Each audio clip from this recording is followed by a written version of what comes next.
Hi friends, Telangana రాష్ట్ర ప్రజలందరికీ ఆదిరిపే శుభవార్త. కొత్త ఆశ్రయచేత పెన్షన్లు భారీగా అయితే పెంపు చేశారు. ఇప్పటివరకు కూడా ఈ నెల, ఆ నెల జరపడమే తప్ప మాకు ఇచ్చింది లేదా? అసలు ఎప్పుడు చెప్తున్నారు కానీ ఇప్పటివరకు కూడా మాకు ఇవ్వట్లేదు అనేసి అడుగుతున్నారు.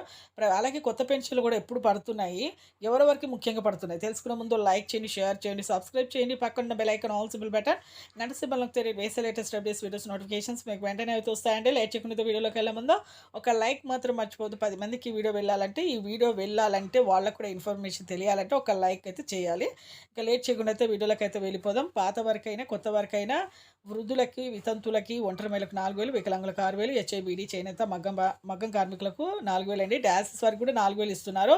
ప్రతి ఒక్కరికి కూడా ప్రభుత్వం అయితే చేరదీసి ఎవరెవరికి సహాయం చేయాలనేసి ప్రభుత్వం అయితే అందరికీ కూడా ఈ విధంగా వృద్ధుల నుంచి వికలాంగుల వరకు 4,016 నుంచి 6,016 అయితే ఇవ్వడం అయితే జరుగుతుంది.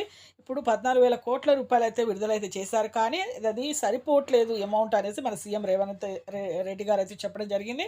ఆగస్టు నెలల వరకు అయితే పెంచుతామని చెప్తున్నారు. కొత్త పెన్షన్ కూడా ఆగస్టు నెల వరకే